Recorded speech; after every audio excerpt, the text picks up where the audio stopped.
तेलंगाना के वजीर पंचायत राज और देही तरक्की दयाकर राव ने कहा है कि मिशन भगीरथा के जरिए रियासत के 24,543 मवाजियात को पीने का पानी सप्लाई किया जा रहा है।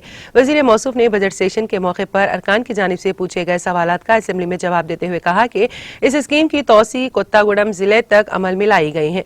हर घर को महफूज पीने का पानी सप्लाई करने के मकसद से इस स्कीम पर रियासत में अमल किया जा रहा है। वजीर मौसूफ ने कहा कि छत्तीसगढ़ से नकल मकानी करते हुए यहाँ आने वाले कबाइलियों के लिए मवाजियात तक भी पानी सप्लाई किया जा रहा है। उन्होंने कहा कि 74 कबायली देहातों तक इसकी तोसी अमल में लाई गई है। उन्होंने कहा कि बास इलाकों में कौमी शाहराहों के कामों की वजह से इस स्कीम के कामों में ताखीर हो रही है। उन्होंने कहा कि छोटे मवाजियात को भी पानी इस स्कीम के जरिए सप्लाई किया जा रहा है। उन्होंने कहा कि इस सिलसिले में दरपेश मसाइल को हल किया जाएगा। उन्होंने कहा कि मिशन भगीरथा के जरिए पानी की तकसीम के मसले पर जायजा इजलास मुनक्कद करने की हिदायत देते हुए अरकान असेंबली को मकतूब भी रवाना किए गए हैं। उन्होंने कहा कि ऐसे इलाके जहां बिजली की सहूलत नहीं है वहां सोलार पावर के जरिए पानी की सप्लाई का काम अंजाम दिया जा रहा है। ये स्कीम वजीर आला के चंद्रशेखर राव के जहन की इख्तिरा है और उन्हीं की हिदायत पर इस पर अमल किया जा रहा है। ఆవాస గ్రామాలకు కూడా నీళ్లు ఇస్తున్నాం.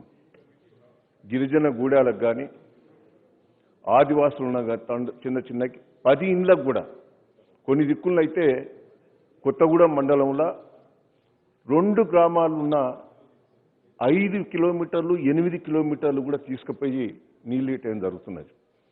ఇవన్నీ కూడా నేను ఎమ్మెల్యేలందరిని కూడా రిక్వెస్ట్ చేస్తున్నా. నేను అధికారులందరికీ కూడా ఆదేశాలు కూడా ఇవ్వడం జరిగింది. ఆ ఎమ్మెల్యేలకు కూడా నేను లెటర్స్ రాశాను.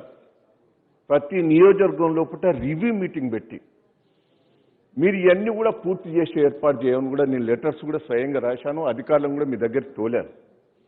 ఆ పనులన్నీ కూడా స్పీడప్ అవుతున్నాయి. చిన్న చిన్నవి ఏమన్నా టెక్నికల్గా ఇబ్బంది ఉండి రైల్వే లైన్ కానీ ఆర్ఎంబి రోడ్ కానీ ఫారెస్ట్ కానీ కొన్ని ఇబ్బంది ఉంటే మీరు కోఆర్డినేషన్ చేసుకొని పూర్తి చేసి ఏర్పాటు చేయండి. దాదాపు 99% పూర్తయినాయి. ఎక్కడన్నా ప్రాబ్లమ్స్ ఉంటే కూడా దయచేసి నేను ఎమ్మెల్యేలను రిక్వెస్ట్ చేస్తున్నా. ముఖ్యమంత్రి గారు ప్రతి గూడానికి ప్రతి ఇంటికి నీళ్లు అందియాలనేది పదే పదే చెప్పడం జరుగుతున్నది. దాదాపు మేము పూర్తి చేశాం. ఇంకెక్కడేమన్నా చిన్న చిన్నవి ఉంటే 2 ఇండ్లున్న కాడ కూడా మేము ట్యాంక్ కట్టాం. మీరు కూడా చూస్తున్నారు. గూడాల దగ్గర కానీ కొత్తగూడెం కానీ ములుగు జిల్లాలో కానీ భూపాలపల్లి జిల్లాలో కానీ చెప్పినట్టు బెల్లంపల్లిలో కానీ మేము ప్రతి దిక్కులా కట్టాం.